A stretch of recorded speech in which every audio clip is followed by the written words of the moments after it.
법원 복도 끝에 선 태호는 수갑이 채워진 자신의 손목을 내려다봤다. 한때 수많은 사람이 그의 눈빛 하나에 움직였다. 의사들은 고개를 숙였고 경찰과 정치인은 돈 앞에서 입을 닫았다.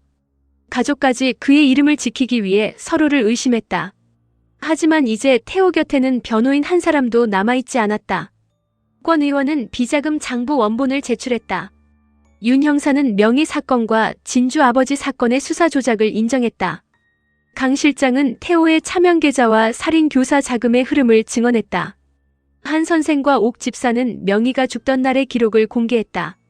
마지막까지 태호를 지키던 현준마저 모든 자료를 검찰에 넘겼다. 법정 문이 열리자 태호는 고개를 들었다. 방청석 앞줄에는 단이와 진주가 앉아 있었다. 민주는 단이의 옆을 지켰다. 현주는 조금 떨어진 자리에서 정남과 함께 앉아 있었다. 영실은 삼식의 사진을 품에 안고 있었다. 태호는 그들을 하나씩 바라봤다. 다들 구경 왔나? 단이는 아무 말도 하지 않았다. 태호는 비웃듯 웃었다. 내가 무너지는 꼴 보고 싶어서. 진주가 태호를 바라봤다. 당신이 무너지는 걸 보러 온 게 아니에요. 그럼 당신이 무너뜨린 사람들 이름이 다시 불리는 걸 보러 왔어요. 태호의 입가가 굳었다. 재판장이 판결문을 읽기 시작했다. 횡령, 빼임, 불법 정치자금 제공, 증거인멸교사, 수사기관 매수, 감금과 협박, 김명의 사망 사건과 백진주 아버지 사건에 대한 살인교사, 최삼식 사망 사건의 은폐와 책임 전가. 죄목이 하나씩 이어질 때마다 태호의 얼굴에서 남아있던 여유가 사라졌다. 재판장은 마지막으로 말했다. 피고인은 자신의 권력과 재산을 지키기 위해 수십 년간 타인의 인생과 생명을 수단으로 사용했습니다. 태호의 손이 떨렸다. 피해자와 유족에게 진심으로 사과하거나 반성하는 태도도 보이지 않았습니다. 태호가 자리에서 일어났다. 전부 거짓말입니다. 법정 경위가 태호를 막았다. 태호는 재판장을 향해 소리쳤다. 아들을 만든 사람이 누군데? 내가 없었으면 저 사람들 다 아무것도 아니야. 재판장은 흔들리지 않았다. 피고인 박태호에게 무기징역을 선고합니다. 태호의 얼굴이 굳었다. 그는 한동안 아무 말도 하지 못했다. 곧 방청석을 돌아봤다. 김단이. 단이가 천천히 일어났다. 태호는 그녀를 노려봤다. 내가 이겼다고 생각하지 마. 단이는 태호 앞으로 한 걸음 다가갔다. 난 당신을 이기려고 여기까지 온 게 아니야. 거짓말. 언니 이름을 되찾으려고 왔어. 단이의 목소리는 떨리지 않았다. 당신이 거짓말쟁이로 만들고 욕심 많은 여자로 만들고 죽어서도 아이를 버린 엄마로 만들었던 김명희. 태호의 눈빛이 흔들렸다. 오늘 언니는 피해자가 아니라. 단이는 눈물을 참으며 말했다. 끝까지 자기 아이를 지킨 사람으로 돌아왔어. 태호가 민준을 바라봤다. 너도 날 버려? 민준은 자리에서 일어났다. 버린 적 없습니다. 태호의 얼굴에 희미한 기대가 생겼다. 민준은 그 기대를 바라보다가 마지막 말을 꺼냈다. 처음부터 제 아버지가 아니었으니까요. 태호의 입술이 굳었다. 내가 내 집에서 어떻게 살았는데? 그 집은 어머니의 죽음 위에 세워진 집이었습니다. 내가 너를 키웠어. 저를 키운 게 아니라 붙잡아 두셨습니다. 민주는 태호를 똑바로 바라봤다. 이제 제 인생에서 나가주십시오. 태호는 현준을 향해 고개를 돌렸다. 현준아. 현준은 천천히 일어났다. 정란이 아들의 손을 붙잡으려 했지만 현준은 조용히 손을 뺐다. 태호는 마지막 희망처럼 말했다. 넌 다르지. 현준은 태호를 바라봤다. 뭐가 다릅니까? 넌 끝까지 내 편이었어. 현준의 입가에 씁쓸한 웃음이 번졌다. 아들이 되고 싶어서 그랬습니다. 그럼 지금이라도. 이제 싫습니다. 태호의 얼굴이 굳었다. 현준은 떨리는 목소리로 말했다. 아버지 아들이 되고 싶어서 제 인생을 다 버렸습니다. 내가 널 회장으로 만들려고 했어. 아니요. 현준은 고개를 저었다. 아버지는 제가 필요할 때마다 아들이라고 불렀고 그의 눈에 눈물이 고였다. 쓸모가 없어지면 남이라고 했습니다. 태호는 말을 잇지 못했다. 저는 송근태 씨 아들로 살지도 않을 겁니다. 정란이 현준을 바라봤다. 현준아. 누구 아들인지 증명하면서 살지 않겠습니다. 현주는 태호를 향해 마지막으로 고개를 숙였다. 박현준으로 살겠습니다. 태호가 법정 경위들에게 끌려가기 시작했다. 그는 끝까지 몸을 돌려 다니와 진주 두 아들을 바라봤다. 아들은 내 거야. 아무도 대답하지 않았다. 내가 만든 회사라고. 진주는 조용히 말했다. 아들은 당신 것이었던 적 없어요. 태호의 눈빛이 흔들렸다. 사람들한테 빼앗은 걸 잠시 가지고 있었을 뿐이에요. 태호는 법정 밖으로 끌려갔다. 문이 닫히자 그의 목소리도 사라졌다. 다니는 눈을 감았다. 기다렸던 순간이었다. 그러나 기쁨은 없었다. 언니가 돌아오는 것도 아니었다. 진주의 아버지가 살아나는 것도 아니었다. 삼식과 수많은 피해자의 시간도 되돌릴 수 없었다. 진주가 다니의 손을 잡았다. 다니는 그 손에 힘을 주었다. 끝났어. 진주는 고개를 저었다. 아니요. 다니가 진주를 바라봤다. 이제 살아야죠. 다니의 눈에서 눈물이 흘렀다. 그래. 두 사람은 서로의 손을 놓지 않았다. 정난의 재판은 며칠 뒤 열렸다. 정난은 명의 사건 당시 구조 의무를 외면하고 태호의 증거 조작과 비자금 은닉에 가담한 혐의로 법정에 섰다. 정난은 초라한 수의를 입고 있었다. 화려한 옷과 보석도. 아델 갤러리 관장이라는 직함도 없었다. 방청석에는 현준이 혼자 앉아 있었다. 정난은 아들을 발견하자 눈물을 흘렸다. 재판장은 정난에게 마지막 진술 기회를 주었다. 정난은 한동안 입을 열지 못했다. 저는 목소리가 갈라졌다. 평생 아들을 지킨다고 생각했습니다. 현준의 눈빛이 흔들렸다. 그런데 제가 지킨 건 아이가 아니었습니다. 정난은 손을 꼭 모았다. 제가 갖지 못한 자리와 제가 포기하지 못한 욕심이었습니다. 그녀는 방청석의 현준을 바라봤다. 명희 씨가 살려달라고 했을 때 외면했습니다. 현준은 고개를 숙였다. 태호 씨가 내 아들을 버릴까봐 무서웠습니다. 정난의 눈물이 떨어졌다. 그날 명희 씨를 살렸다면 정난은 숨을 고르고 말을 이었다. 내 아들도 지금보다 좋은 사람이 될 수 있었을 겁니다. 현준은 입술을 깨물었다. 죄송합니다. 정난은 다니가 앉아있지 않은 빈자리를 바라봤다. 명희 씨에게도, 그리고 현준에게 마지막으로 말했다. 내 아들에게도. 재판장은 정난에게 실형을 선고했다. 정난은 법정에서 나오기 전 현준을 바라봤다. 현준아. 현준이 자리에서 일어났다. 엄마. 정난의 얼굴이 무너졌다. 오랫동안 자신이 듣고 싶었던 호칭이었다. 그러나 현준은 가까이 다가오지 않았다. 죄 다 받고 나오세요. 정난은 고개를 끄덕였다. 기다려줄 거니? 현준은 바로 대답하지 않았다. 정난의 눈에 두려움이 번졌다. 현준은 잠시 후 말했다. 기다리지는 않을 겁니다. 정난의 얼굴이 굳었다. 대신 도망가지도 않을게요. 정난은 아들의 말을 이해하려 했다. 엄마가 나오시면. 현준의 목소리가 부드러워졌다. 그때 다시 시작해요. 정난은 울면서 고개를 끄덕였다. 그래. 현준은 처음으로 태호와 정난의 아들이 아닌 자신의 선택으로 어머니를 바라봤다. 유나는 구치소 면회실에 앉아 있었다. 영실이 유리병 너머로 들어왔다. 유나는 어머니를 보자 고개를 돌렸다. 왜 왔어? 영실은 딸의 얼굴을 오래 바라봤다. 밥은 먹었냐? 그런 말 하러 왔어? 엄마니까. 유나는 헛웃음을 흘렸다. 난 엄마랑 연 끊었어. 영실은 고개를 끄덕였다. 그래도 나는 못 끊는다. 유나의 눈빛이 흔들렸다. 엄마가 나 경찰에 넘겼잖아. 그래. 어떻게 딸한테 그래? 영실의 눈에 눈물이 고였다. 내 딸이 더 망가지는 걸 보고만 있을 수 없었어. 그래서 감옥에 보냈어? 네 아버지도 내가 겁먹어서 못 살렸다. 영실은 유리벽에 손을 올렸다. 이번에는 겁먹고 가만히 있지 않으려고 했다.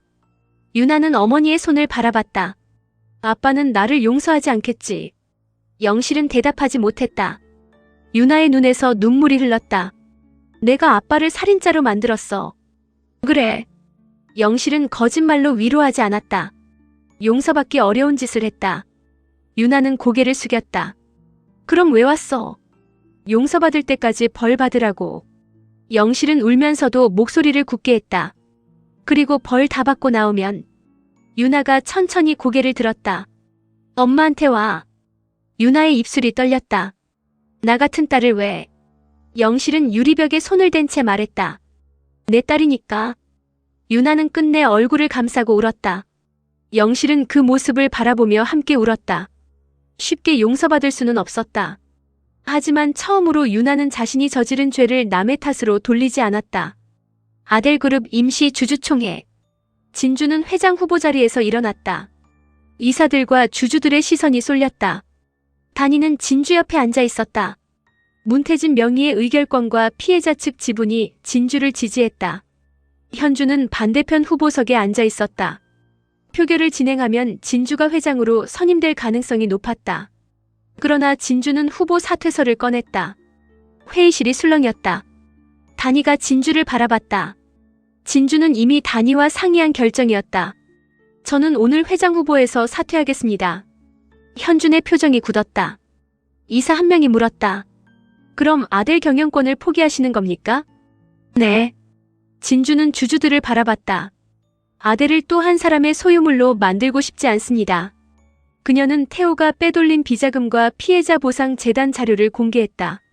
박태호 전 회장이 불법으로 취득한 지분은 피해자 보상 재단에 귀속됩니다. 현주는 진주를 바라봤다.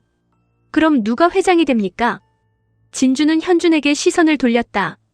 전문 경영인을 선임할 겁니다. 현준의 입술이 굳었다. 끝까지 나를 맡겠다는 거군. 아니요. 진주는 고개를 저었다.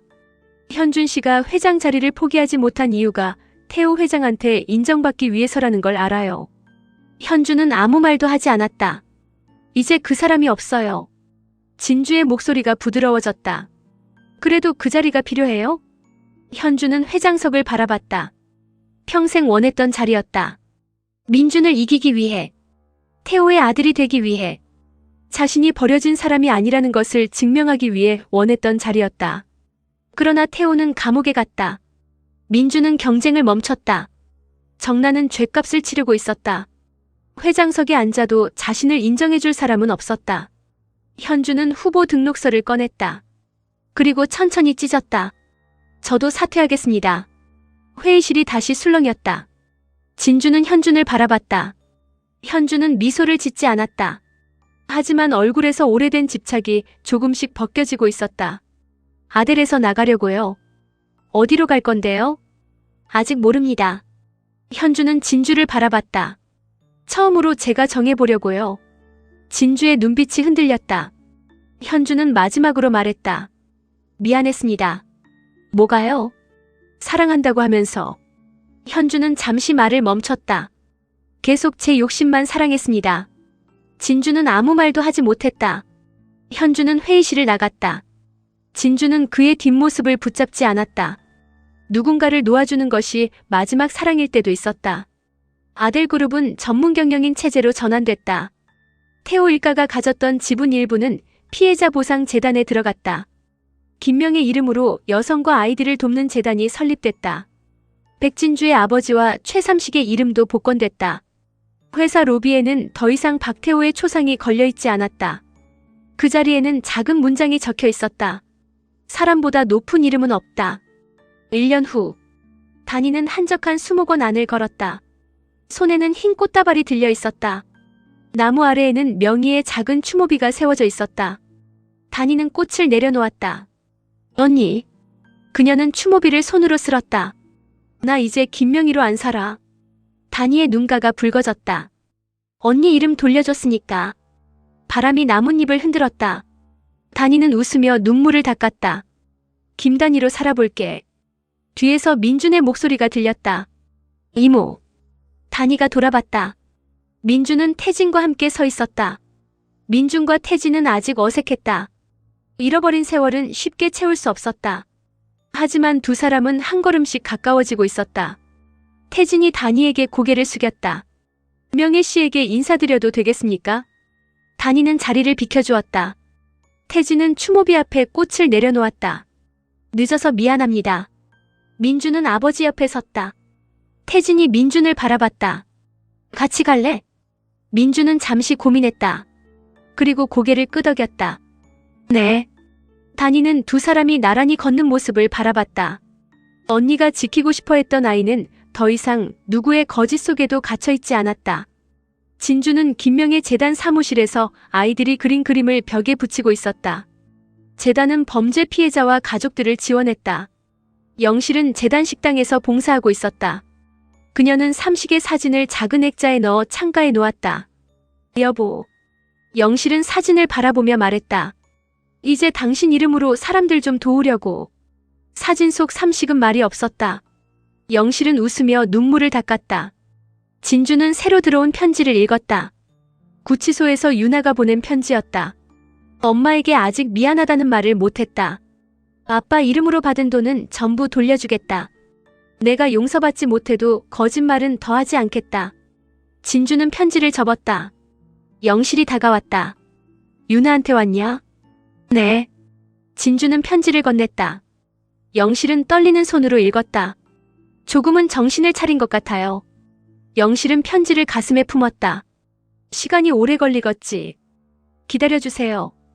기다려야지. 영실은 창가의 삼식 사진을 바라봤다. 우리가 부모인디. 그날 오후 진주는 재단 옥상에 올라갔다. 도시가 내려다 보였다. 자신이 클로에리로 돌아와 처음 아델을 바라봤던 곳이었다. 그때는 모든 것을 무너뜨리겠다는 생각뿐이었다. 이제 그 자리에는 다른 사람들이 웃고 있었다. 다니가 옥상으로 올라왔다. 여기 있었어? 진주는 난간에서 몸을 돌렸다. 이모님. 다니는 진주 옆에 섰다.